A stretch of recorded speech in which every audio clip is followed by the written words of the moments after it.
Estoy con el doctor Hugo Yuri, ex rector de la Universidad Nacional de Córdoba.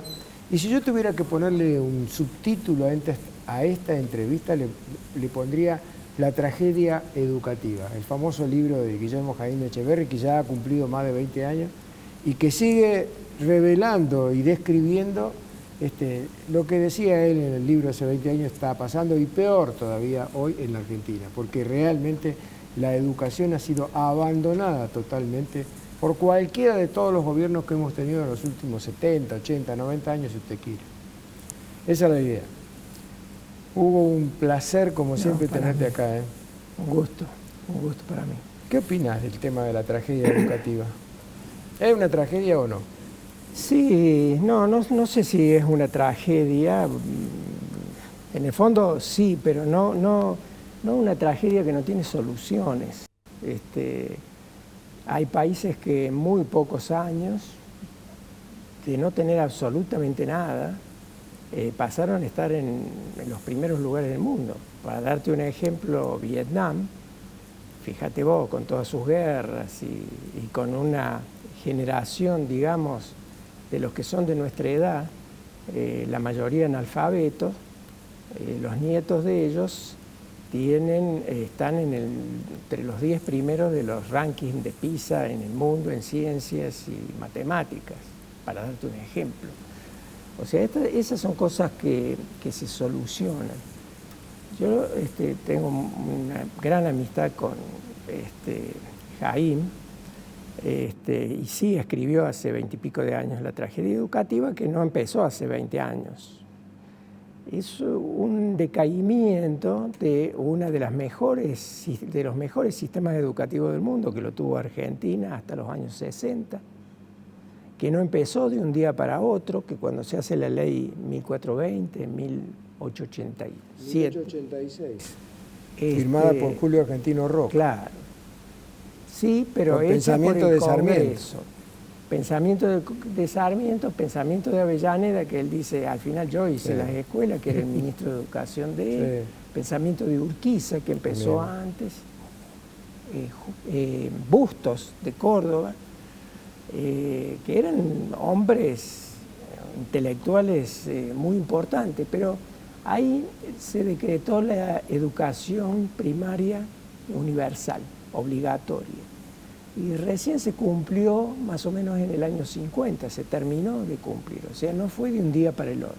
Y ahí hubo un involucramiento de las familias, sobre todo de los inmigrantes, en donde hubo una sociedad entre la escuela y la familia. O sea, las maestras hablaban con las madres, y si la maestra te mandaba una nota, te tiraban de la oreja y te dejaban estudiando. Te dejaban después de clase. Claro, no ibas a protestarle o a hacerle juicio a la maestra. Claro. O sea, no es un problema de los políticos y del gobierno solo. Un mendocino dice, los países, hay un dicho que tienen los gobiernos que se merecen. No, los países tienen los gobiernos que se le parecen, o sea, uno los elige. Lo vemos en Estados Unidos hoy día. La mitad de la gente es gente que cree en lo que decía Trump, de que en la vacuna te ponían un chip para cambiarte la mente, o que había que inyectarse lejía, como decía Trump. Mitad de la población de los Estados Unidos que vota, y otra mitad que tiene ideas, gente con ideas extremistas o lo que sea. Y eso se da en todo el mundo. Y bueno, nosotros de a poquito, que además ya lo decía Ortega y Gasset, argentinos a las cosas, decía que veíamos el horizonte ahí nomás, porque claro, Argentina era la Pampa, no la Sierra de Córdoba, veías el horizonte. Siempre tenías ahí el horizonte, entonces no te tenías que esforzar mucho.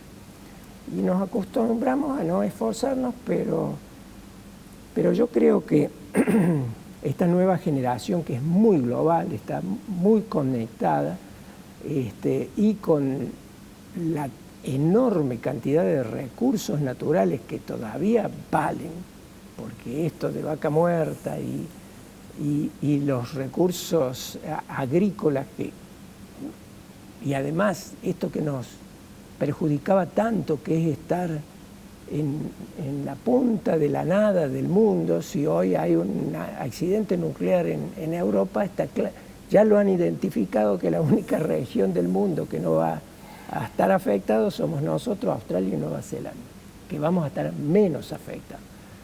Entonces seguimos teniendo ventajas que antes eran desventajas, pero ahora con la tecnología de la información y la comunicación y todas las otras tecnologías, y tecnologías incluso para hacer vaca muerta, y que mañana el año que viene van a estar desesperados los europeos para que enviemos gas licuado nosotros para allá. O sea, hay posibilidades,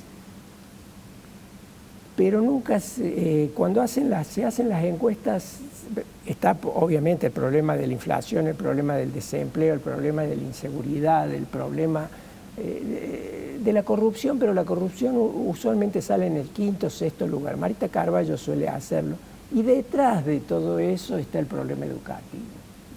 Es un problema, pero no es un problema mucho más para discutirlo en mesas de café que lo que realmente está dispuesta a hacer la gente. Por ejemplo, que no le corten los fines de semana largos o lo que sea para recuperar clases. Yo tengo amigos que me dicen, es un problema económico, es un problema de presupuesto.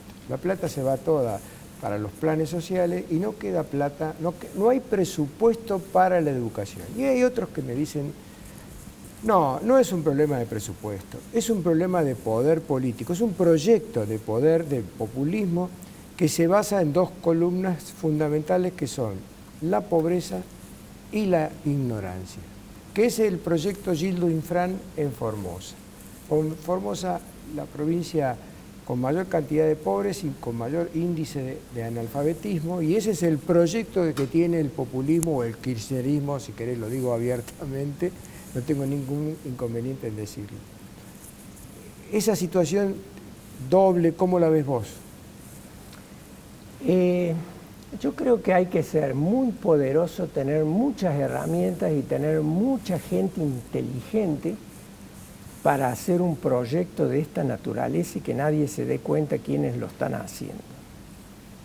¿De cuál naturaleza? ¿Del poder político nada más? Claro, que el poder político haga algo para que la gente no quiera tomarse las vacaciones y que los hijos se queden en la escuela a recuperar los días, o que la gente salga a la calle a protestar por los malos resultados de la educación.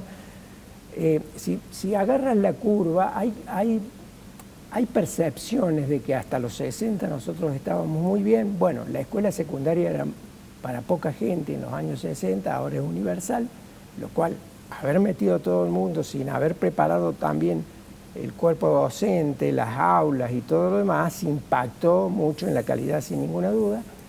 Quiero decir que en estos últimos años hay una movida de gente de las escuelas públicas hacia la escuela privada, sobre todo porque están hartos de los paros, pero en los resultados del PISA no se muestra una diferencia entre las dos, y si se mostrara, los dos sectores estamos jugando en segunda división, porque hay un estudio hecho por fundaciones empresarias de Buenos Aires, que lo hace un muchacho Gaminian, que fue su tesis en Harvard, pero de Buenos Aires, que las escuelas de élite socioeconómica de Buenos Aires tuvieron resultados en matemáticas y en ciencias más bajos que 60 de los 130 países, que los sectores socioeconómicamente más bajos de 60 de los 130 países que hacen el PISA, que incluye, por ejemplo, Vietnam, Macao, Albania. Redondeé porque me hacen señas que nos falta un minuto. Te quiero decir de que el problema educativo es un problema que, más que económico, o de que me parece a mí que haya una trama política que viene desde los años 60, que cada presidente le pasan un mensaje que no hay que hacer que mejore la educación, ha ido decayendo constantemente sin que nos diéramos cuenta, y quizás nos hemos acostumbrado hasta que llegue una crisis, un real entendimiento de la gente de que estamos mal económicamente, educativamente, Y así como protestan y bajan presidentes por las cuestiones económicas, que lo bajen por la cuestión educativa. Qué bueno, es una buena expresión de deseo esa que acabo de escuchar.